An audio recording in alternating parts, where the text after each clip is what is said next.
If you're the kind of person who likes to have total control over every aspect of your life, like I do, boy, do I have a product for you. It's customized to you. It displays your photos. It keeps track of your calendars, your preferred news, your local weather, even your commute traffic to work. All while you are getting ready and looking in the mirror in the morning. It makes it so easy to get organized so you won't miss a thing. It is designed for early adopters and innovators only. Those who see what everyone else has seen, but think what no one else has thought. Is this you? Check this out. Introducing Smart Eye Mirror. It's not just a smart mirror, it's a smart lifestyle. Go check it out at bestmorningroutineever.com and go into the Dress Up tab. And there you'll see all things Smart Eye Mirror to give you more information, and I will be excited and elated to customize it to you and your liking and your lifestyle. You're listening to the Best Morning Routine Ever podcast, the show that proves no one stumbles upon success ever, with your host, Lou Need. Every Mondays and Thursdays, we deliver cold hard evidence behind the power of a robust morning routine. Get ready to be transformed by the renewal of your mind. Hello, morning enthusiasts. Welcome to the Best Morning Routine Ever podcast. I am your host, Lunid Lewis, and today we have the honor of introducing a very special guest to the show, Adale Boudreau. Adale is a mindset and accountability coach working with professional women ready to master their mindset. As you know, mindset is a pivotal key. It's important here in building yourself, but also your business. So she offers strategies and tools to let go of limiting beliefs, memories, fears that keeps you stuck. During her 18 years of coaching, she has empowered hundreds of women create the life they want, a life well deserved. Now, she is also a master coach trainer, certified coaches with Federation, Health, Wealth, and Wise Coach. I mean, her background goes years, and I'm excited to have her on the show. So with no further ado, Adale, welcome to the show. Well, thanks, Lunid. Thanks so much for having me. I got to tell you, when I found your podcast, to me, it speaks to me so much because to me, it's all about your morning routine. Everything kind of the day that you want to create all begins with what you do or don't do in the morning. So I've listened to many of your episodes and I'm just like, wow, this woman, she gets it. She gets what we all need to be doing to create the life that we want. Amen to that. Yeah, absolutely. Because it sets the tone for the rest of it, what you do. Because I'm a psychologist and other doctors have said what you do in the first 10 minutes of the day sets the tone. And if it's chaotic, that's what you will breed.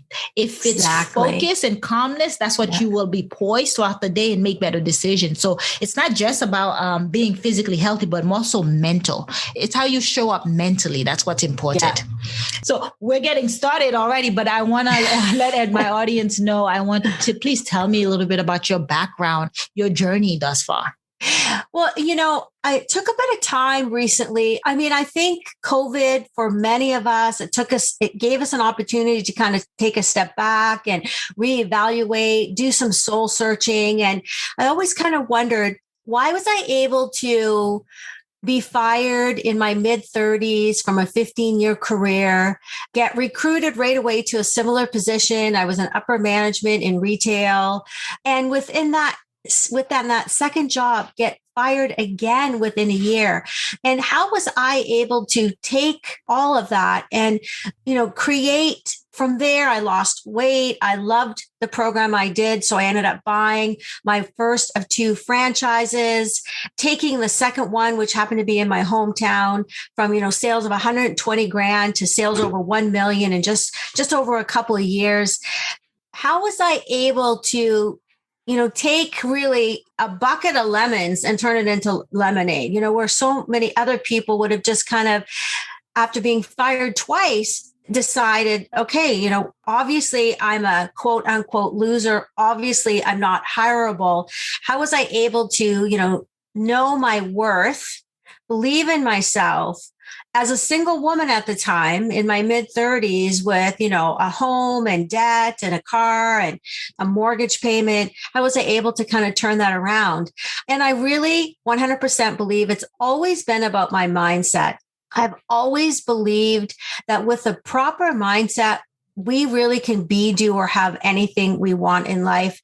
And I've proven it with, being fired from, those 2 jobs and creating a successful business, giving up on love. And then through working on my mindset, finding love at the age of 40, getting married at the age of 41.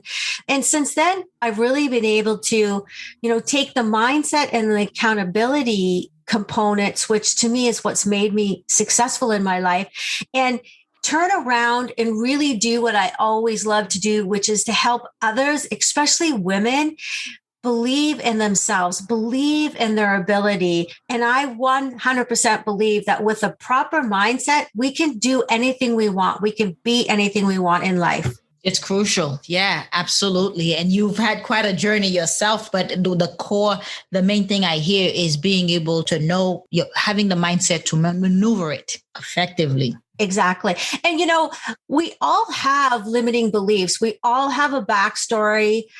We all have something in our lives that if we wanted to, we could, play the victim. We could live the rest of our lives. We can talk about our upbringing and, our parents did the best they could, but, so many of us, there's no book on parenting. And, many of us grew up in a household where, maybe there wasn't a lot of love and affection. And, it created, especially for women, it created a lot of self-doubt about themselves. It created a lot of, am I really worthy? And it's really up to us to make a decision that, do I want to live in the past?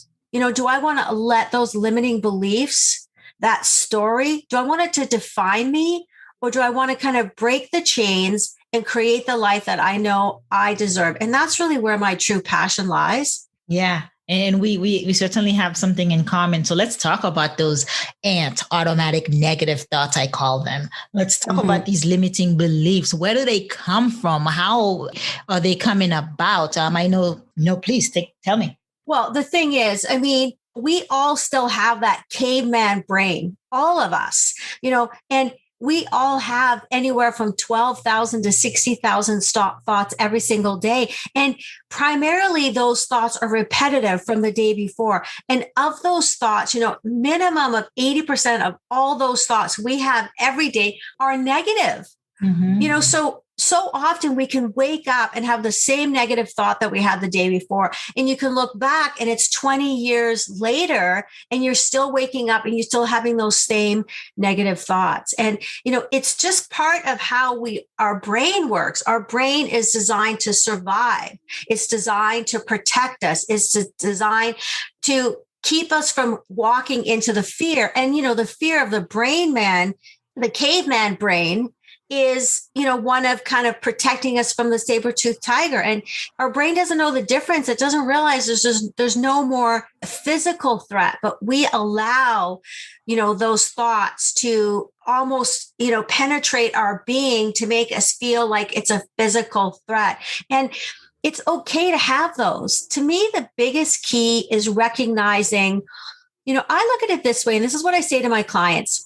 When you have a thought, you are not your thought. We are not our mind. We just have a mind. And when you can really grasp that and start to recognize that, okay, I'm having this really weird negative thought that's not serving me. When you can start to look at a thought as just kind of a cloud floating by, you do not have to own that thought. You can just say, well, that's interesting. Does that thought serve me? And if it doesn't serve me, letting it go. And listen, I'm not saying that happens overnight. It's first of all, learning how to recognize our thoughts. Because so often we get into this thought, right? That's not even real. And then it spirals and one negative thought leads to another negative thought, which leads to another. And we fall down that big black hole. But it really begins with awareness of what am I thinking? Does this thought serve me? And if it doesn't, How do I let it go? Or how do I replace it with a thought that's going to serve me better? Mm-hmm. Yeah, and being able to replace it, because they're ingrained. Those limiting beliefs are ingrained. They start off when we were 5 years old, we heard something, and we drew the conclusion at a very young age that I'm not enough, I'm not worthy, I'm not lovable, and that becomes the driving force behind our habits, behind our actions, right? Because your habits are just your actions. They're the decisions you make, because that's the way the brain is protecting you.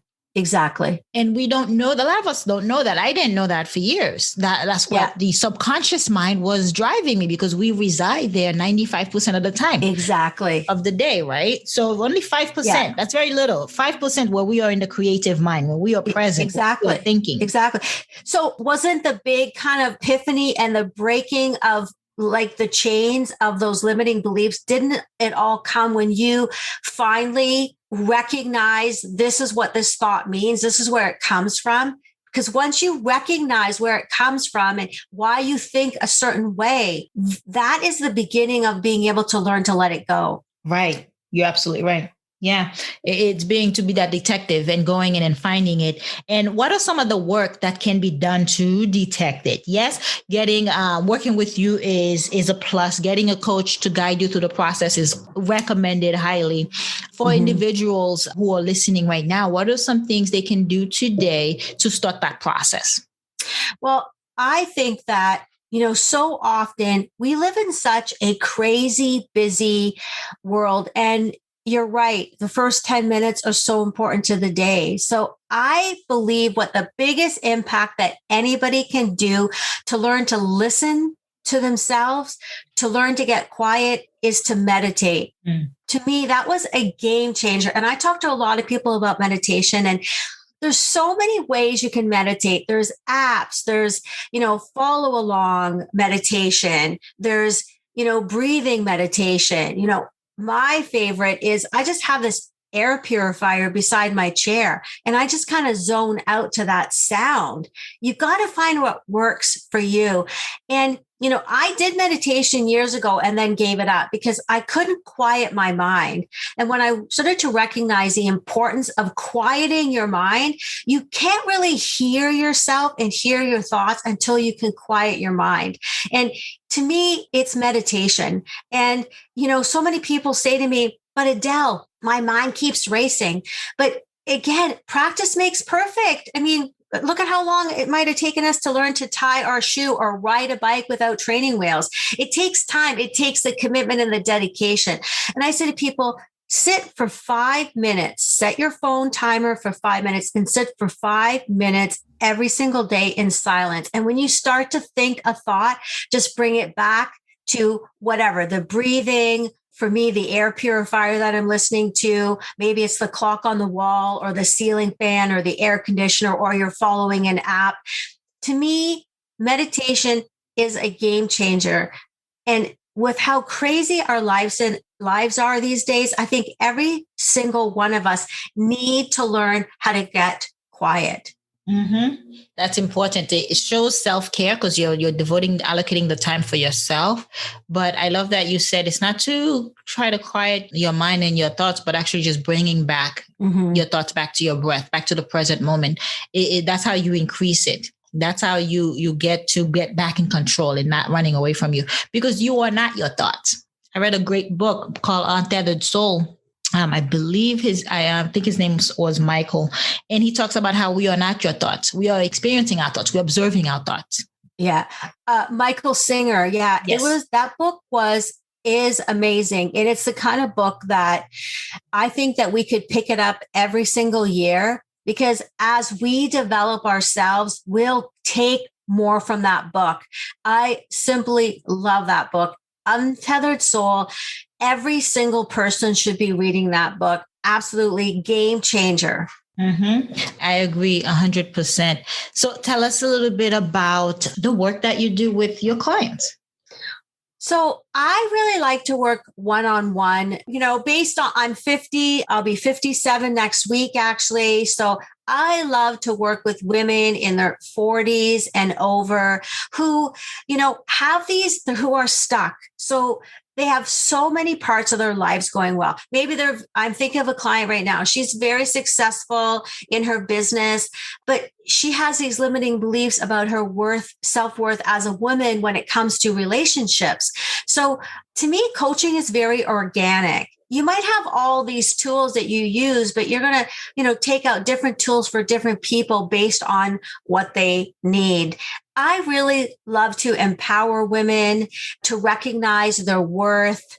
And again, accountability is key, because I'm a big believer that all of us should have coaches. I mean, I'm a coach, but I have my own coach. I've had my own coach. I'm into my second coach now through a program that I'm involved with called the Healthy, Wealthy, and Wise Coaching Program. And even though I consider myself to be somebody who's really good at personal accountability, having your own coach, it's a game changer in helping you kind of get what you want to in life. And really, what is coaching? Coaching is really about what are the goals that you want to achieve and how do we get you there? So whether it be a woman who wants to kind of find self-love and self-worth, or I'm working with a handful of women who, want to take they're like me. They were a small business owner, but they want to get into or evolve a coaching business. So I love to help women kind of take their business to the next level or, become a coach. There's a woman right now I'm working with who has so much more going for her than she realizes. And again, it's all of that past programming and those limiting beliefs that we have about ourselves that we've created and, kind of kept in our backpack, right? All these years. So how do we lighten the backpack? How do we shed all that stuff that keeps us stuck in the rut that we're living in? Life is short. We have this saying at Healthy, Wealthy, and Wise, we're only here on a 3-day pass. Before you know it, I feel 25 inside, but the clock is ticking. And we have to learn to find the joys of life and learning to live in the present moment. And that's what I really wish for everybody. Learning to live in the present moment. And that's what I really try to do with my clients is help them find the joy of the life that they have, because we are all worthy of living and being and doing, a life and creating a life of abundance. Absolutely.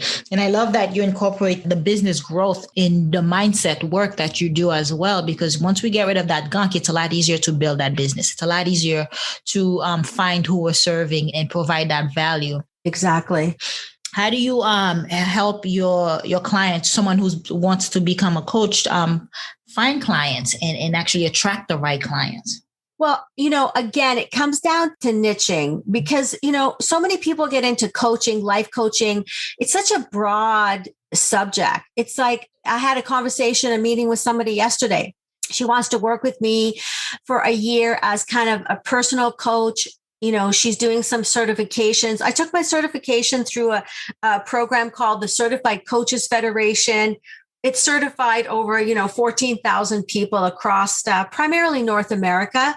So we have multiple levels of certification to, create the skill set that you need.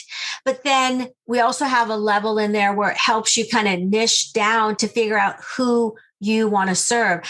I believe that when it comes to coaching, the best coach that you can be is to take what you've learned in your life, take the struggles that you've overcome, and that's who you should coach. This woman that I'm referring to, she's been a stay-at-home mom for over 20 years. Now she's kind of an empty nester. So she's struggling with her identity. Who am I without being a full-time stay-at-home mom as my kids have gone off to school?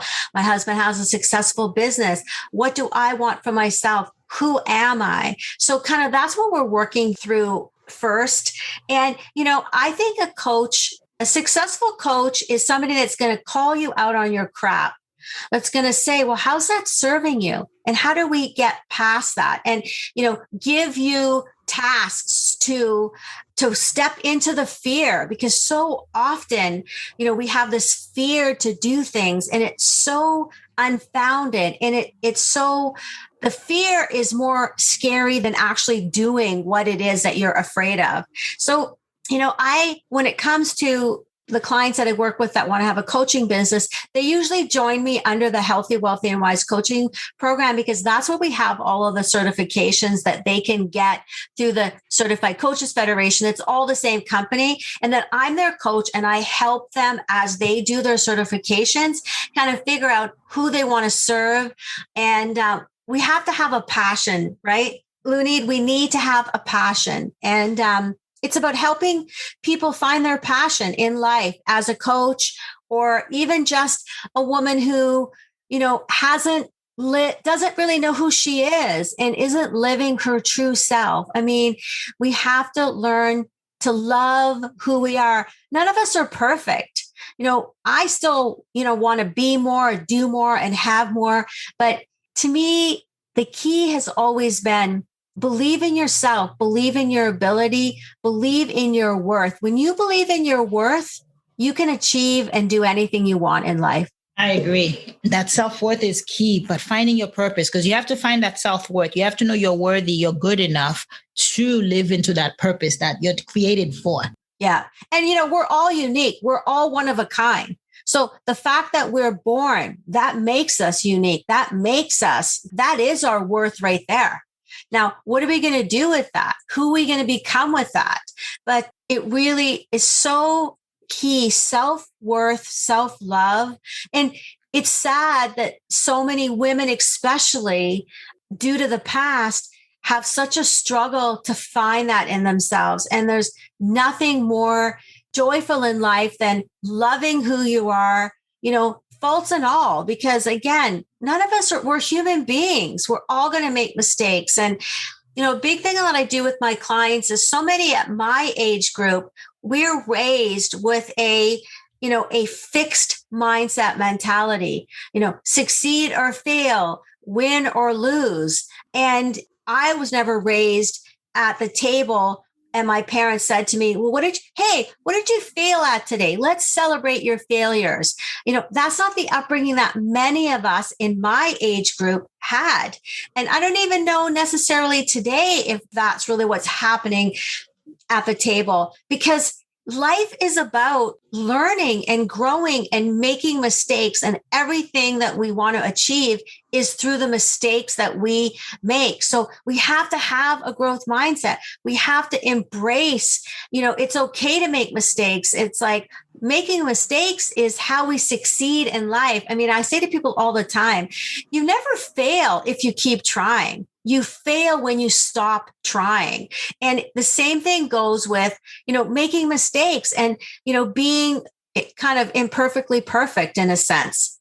Yeah, you got to do the trial and error to figure out and experience, explore as well. Absolutely. And I know the morning routine played a big role in me finding my purpose. I know that for sure, because it allowed me the time that you mentioned about quieting down the mind. Ensuring that you give yourself that time in the morning. So I'm curious for you. I know you run a successful business and your day gets hectic very fast, but tell us how you manage it. How do you get up, dress up, and show up? What's your morning routine like? And I love that. Get up, dress up, and show up. I love that. I get up early and, I like to wake up naturally. Sleep is so important to us. So I'm definitely not a night owl. And, I definitely get up earlier in the winter than I do in the summer months, but, I'm up at 5 a.m. And, the one thing that I say to my clients is stay away from your phone for the first hour. It's so important to not check emails, not check social media. Have that time in the morning that's just for your self-care. As soon as I get up, I meditate. The next thing I do is I write in my journal.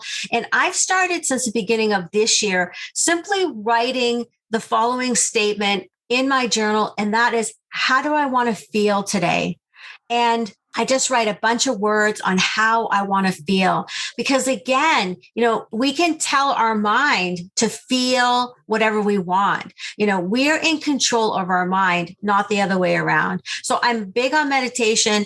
I'm big on journaling. I do have what's referred to as a life script that I listen to morning and night.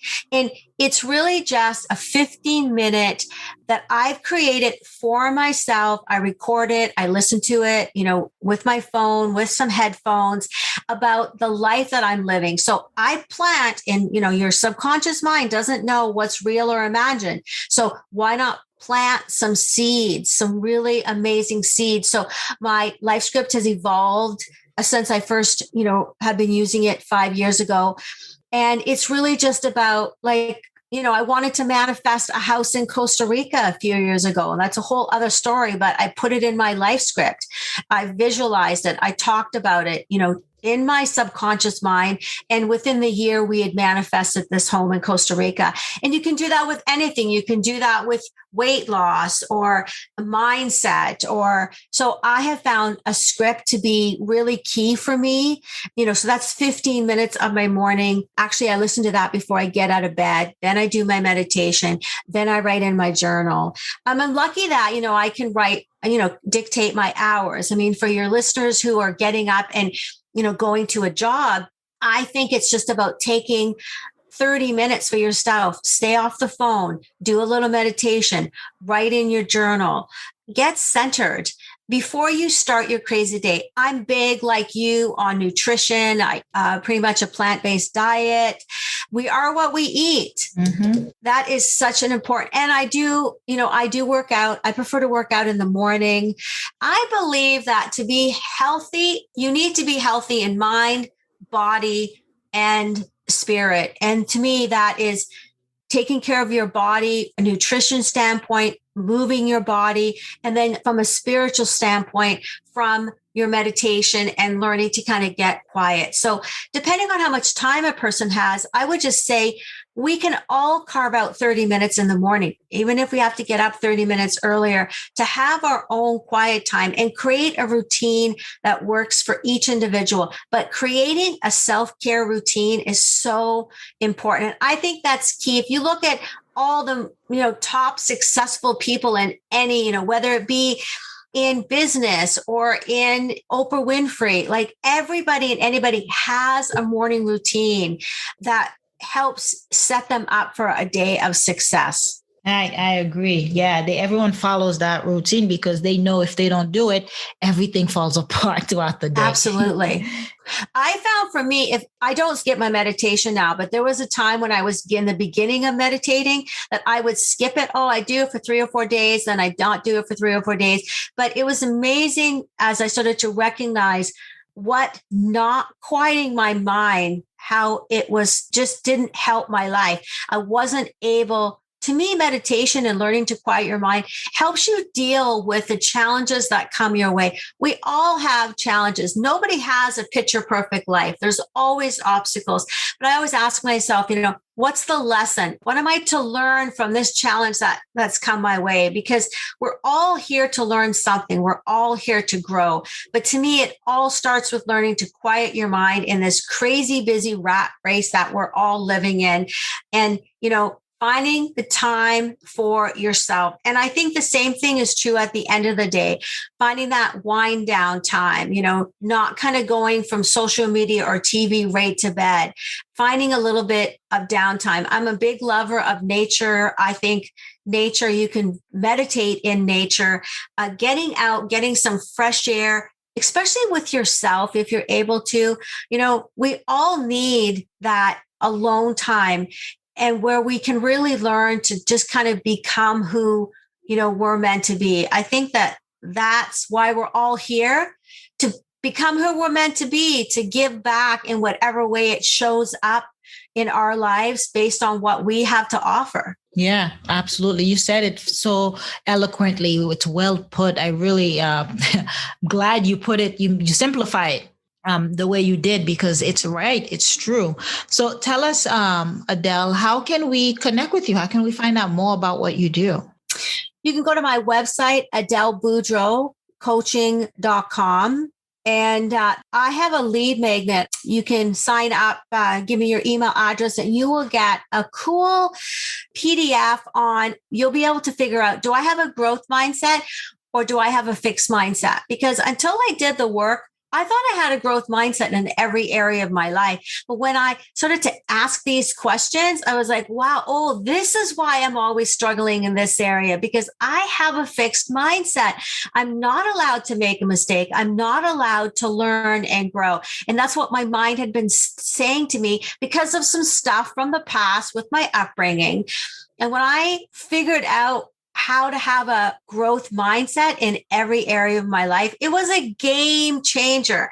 And for your audience, if you want to learn more about mindset and fixed mindset and growth mindset, you should pick up Dr. Carol Dweck's DWECK book on mindset. It's an amazing book. It's a game changer. I have more highlighted in that book than I think not highlighted, because it's like, wow, this is so right on. And switching to a growth mindset from a fixed mindset, it's a game changer. So I have a PDF on my website, and you can contact me for there. Of course, I'm on social media as well, Adale Boudreau Coaching. Excellent. It is a great book. The growth mindset is definitely the objective. Tell us the difference between the two. Well, a fixed mindset, you have a mentality that you believe that if you make a mistake, it's not a good thing. So often what happens is you shy away from actually trying something because you're afraid of failing. And when you can have a growth mindset and believe in every area of your life that failing is how we learn, it's how we evolve. I'll just give you a quick story. So I'm the new leadership coach. I do a certification through the Certified Coaches Federation, leadership coaching, anyone that wants to be a coach and coach leaders, entrepreneurs. I'm facilitating this new program. And part of that is I have a monthly webinar called Leadership Wealth TV through the Healthy, Wealthy, and Wise coaching program. So last month, I went to share my screen on my new MacBook Pro, and it wouldn't let me share my screen. And I wasn't able to show my slide presentation to all these people that were on the call. So I had to just kind of wing it.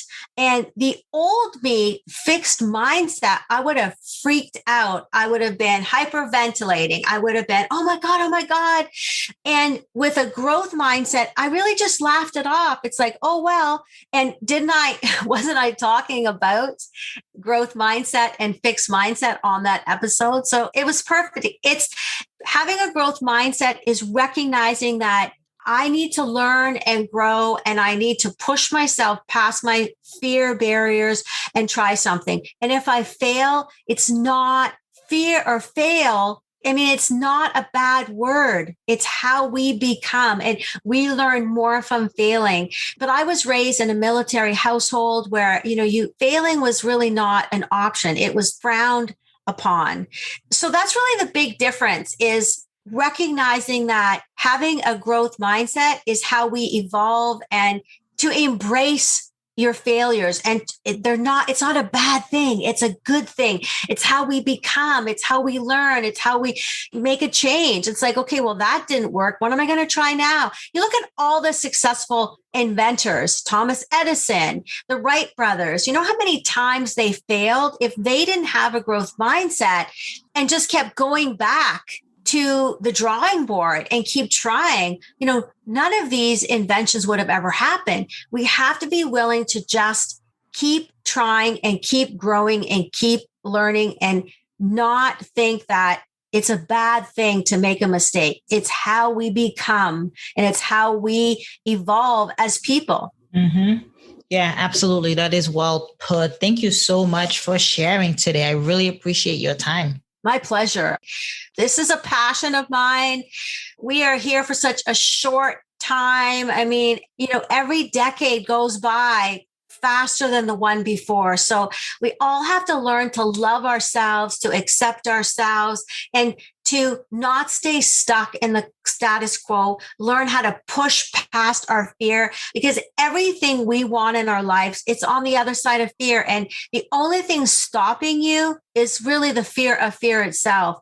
And push past it. And I think that's what a coach can do is, help you learn to love and accept and grow and become and, live a life full. I mean, I'm living a life, from somebody who 20 years ago had been fired from 2 jobs, never ever thought I'd be an entrepreneur, never thought I'd be as successful as I was, never thought I would meet and marry the love of my life at the age of 41. I'm living a joyful life. We live on the lake. We have lots of property. We have a vacation rental. And all of that happened by me stepping into the fear and learning and growing and making mistakes and just kind of becoming. Yeah, sounds good. Okay, that wraps it up for today's show. Thank you. Thanks. All right, morning enthusiasts, that's it for today's show. Thank you for tuning in. If you love the Best Morning Routine Ever podcast, we'd love to hear from you. So go ahead and subscribe, rate, and give a review on iTunes or Google Play. While you're at it, tell a friend about the show. Be sure to visit bestmorningroutineever.com and our Facebook group to join the conversation, access the show notes, and discover our fantastic free bonus content. Until next time,